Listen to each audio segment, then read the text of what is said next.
Puji Engkau Tuhan, Shalom untuk kita sekalian yang dianugerahkan Allah pagi hari ini berjumpa satu dengan yang lain Selasa 20 April 2021.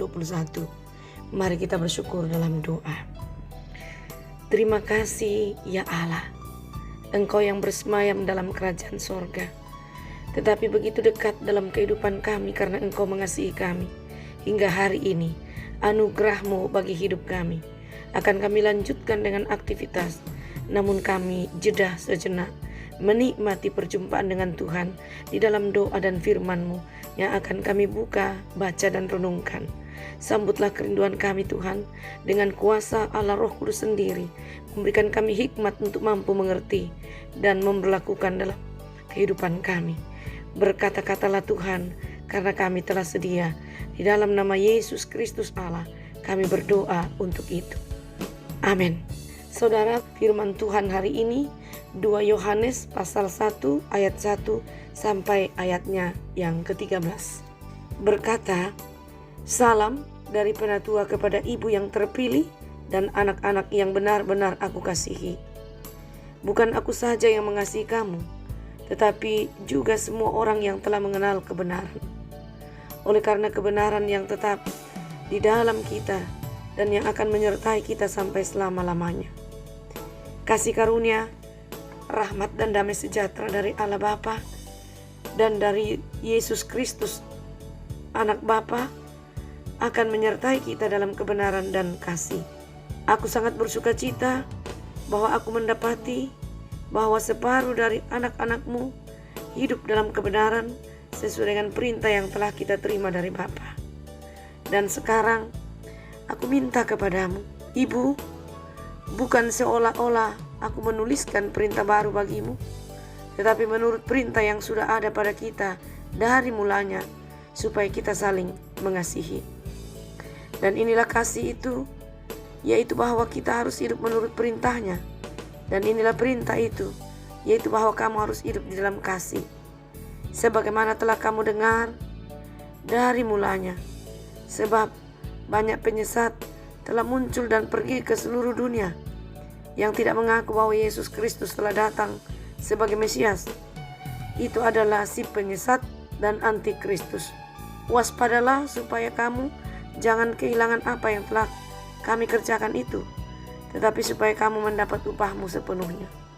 Setiap orang yang tidak tinggal di dalam ajaran Kristus, tetapi yang melangkah keluar dari situ, tidak memiliki Allah. Barang siapa tinggal di dalam ajaran itu, ia memiliki bapa maupun anak. Jikalau seorang datang kepadamu dan ia tidak membawa ajaran ini, janganlah kamu menerima dia di dalam rumahmu dan janganlah memberi salam kepadanya. Sebab barang siapa yang memberi salam kepadanya, ia mendapat bagian dalam perbuatannya yang jahat. Sungguh pun banyak yang harus kutulis kepadamu. Aku tidak mau melakukannya dengan kertas dan tinta, tetapi aku berharap datang sendiri kepadamu dan berbicara berhadapan muka dengan kamu, supaya sempurnalah sukacita kita. Salam kepada kamu dari anak-anak saudaramu yang terpilih. Inilah saudara bahagian firman Tuhan yang diperkenankan bagi kita membaca, mendengar, untuk kita renungkan sebagai pegangan hari ini dalam karya hidup yang Tuhan anugerahkan. Berkata kepada saya dan Anda dengan satu kalimat pokok perenungan, mengasihi dalam kebenaran. Mengasihi dalam kebenaran. Dalam 2 Yohanes pasal 1 ayat 1 sampai ayat 13. Ini ditujukan kepada ibu yang terpilih dan anak-anaknya. Ungkapan ini digunakan sebagai pernyataan yang hidup atau personifikasi bagi gereja. Dalam hal ini, salah satu gereja lokal yang berada di bawah asuhan Yohanes memberi judul anak-anaknya adalah anggota-anggota jemaat. Saudaramu yang terpilih, ayat 13, salam kepada kamu dari anak-anak saudaramu yang terpilih. Adalah gereja tetangga tempat Yohanes berada dan anak-anak saudaramu adalah anggota jemaatnya. Nah, pemakaian istilah terpilih ayat 1 dan 13 ini dari penatua kepada ibu yang terpilih dan anak-anaknya yang benar aku kasihi. Bukan aku saja yang mengasihi kamu, tetapi juga semua orang yang telah mengenal kebenaran. Luar biasa saudara, hal ini menunjukkan betapa penuhnya anugerah Allah bagi umatnya yang diberi judul anak-anak saudaramu.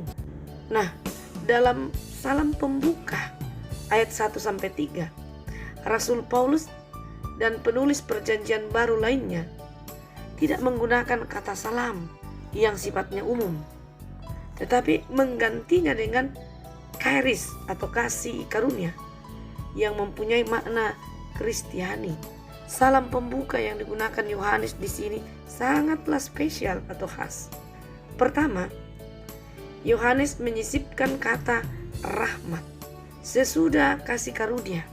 Yang kedua, kata ini merefleksikan kasih Allah, kasih karunia atau anugerah bagi yang berdosa dan tidak layak. Itu adalah Allah sendiri yang memberikan. Rahmat atau belas kasihan bagi yang miskin dan tak berdaya.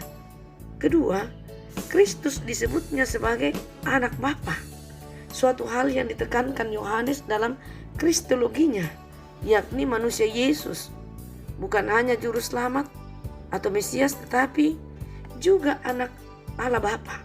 Dengan mengulang kata dari di depan Yesus Kristus, Yohanes menekankan kesetaraan Allah dan Bapa sebagai sumber segala berkat itu.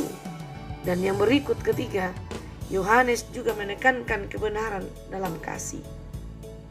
Bahwa kebenaran itu pasti membuahkan kasih, dan jikalau kasih ada maka pasti ada kebenaran. Dua ciri utama kehidupan orang Kristen dilihat dari kebenaran dan kasih itu. Kasih Yohanes yang mendalam terhadap jemaatnya itu terungkap dalam kalimat pertama yang benar-benar aku kasihi. Ya, akar kata benar-benar sama dengan kebenaran. Dalam bahasa Yunaninya aletheia yang disebutkan 4 kali dalam ayat 1-3. Yesus adalah kebenaran. Yohanes 14 ayat 6, kata Yesus kepadanya, akulah jalan dan kebenaran dan hidup. Tidak seorang pun yang datang kepada Bapa kalau tidak melalui aku. Nah, ini kredo yang tegas dari seorang percaya kepada Allah di dalam Kristus, dan kita pegang bersama-sama sebagai umat Kristen bahwa Allah di dalam Kristus itu adalah kebenaran itu sendiri, dan Dia adalah hidup dan jalan itu sendiri. Luar biasa. Roh Kudus adalah roh kebenaran, dan firman Allah adalah juga kebenaran. Maka umat yang mengasihi adalah umat yang harus mengenal Kristus Yesus, sehingga kasihnya benar-benar tulus dan mengalami kuasa Allah Roh Kudus yang diam di dalamnya. Nah, jika kebenaran menyertai kita selama-lamanya di dalam Yesus yang adalah kebenaran itu sendiri, maka ucapan salam tentang kasih karunia, rahmat, dan damai sejahtera pasti akan menemani dalam kehidupan kita. Bukan menyatakan harapan lagi, melainkan keyakinan kita penuh dengan kepastian bahwa itu pasti terjadi di waktu yang Tuhan karuniakan, dipersiapkan dengan matang, bahwa di mana seluruh orang percaya boleh tenang, boleh sejahtera berjumpa dengan Tuhan. Patutlah kita syukuri saudara bahwa sungguh satu yang dituntut oleh Tuhan dalam kehidupan kita sebagai dasar orang percaya mengarungi pelayanannya, hidupnya, berbagai rencananya, yaitu tetaplah mengasihi dalam kebenaran. Karena tidak ada sesuatu di bawah kolong langit ini yang bisa menghilangkan kasih itu. Tetapi sebaliknya, dengan kasih ini yang sekecil apapun ketika dengan tulus dilakukan, maka dia akan membawa damai, dia akan membawa sukacita, dia akan membawa ketenangan, dan dia akan menuntun semua orang untuk tahu bersyukur kepada Allah. Terpujilah Tuhan. Amin. Terima kasih Tuhan, kami telah berhenti merenungkan firman-Mu. Berkenanlah Engkau, biarlah firman-Mu itu tetap tumbuh dan berbicara bagi kami, bahkan sangat menentukan kehidupan kami. Ya Tuhan, kami berdoa dalam berbagai rencana kami, karya, usaha, pekerjaan yang dipercayakan Tuhan bagi kami, kiranya Engkau menyertai kami untuk melakukannya, sehingga membawa buah yang menyenangkan dan memuliakan nama Tuhan. Kami berdoa untuk mereka yang sakit, sembuhkanlah Tuhan. Mereka yang lalai, ingatkan untuk kembali ke jalan-jalan-Mu. Mereka yang bergelut dalam perjuangan seakan tanpa buah atau kesuksesan, tetapi Tuhan menyimpannya di lain kesempatan. Jangan biarkan mereka putus asa. Tuhan menjawab dengan cara Tuhan sendiri. Ya Bapa, kami teringat bagi seluruh saudara-saudara kami, anak-anak kami dan keluarga kami dalam segala kondisi. Kiranya Tuhan tidak meninggalkan mereka. Oh Bapa, kasihanilah mereka. Kami berdoa ya Tuhan untuk seluruh umat-Mu yang mengerang di dalam berduka cita. Hiburkanlah Tuhan, kuatkan dan topang mereka. Begitu pula dengan saudara-saudara yang berbeban karena duka cita. Engkau hiburkan mereka Tuhan, selesaikan semuanya. Di dalam kami juga teringat ya Tuhan bagi mereka yang berbahagia karena hari ulang tahunnya. Kiranya damai sejahtera kasih sayang Tuhan senantiasa mengarungi hidup mereka yang sedang berbahagia, sehingga ada sukacita tersendiri dan rasa syukur kepadamu. Ya Tuhan, kami berdoa untuk mereka yang bergelut di dalam perjuangan di NTT, khususnya karena air yang begitu tak terbendung, yakni banjir. Oh Tuhan, Engkau yang memberikan kekuatan bagi mereka, ketenangan untuk menyelesaikan apa yang mereka alami di dalam kasih sayang Tuhan sendiri.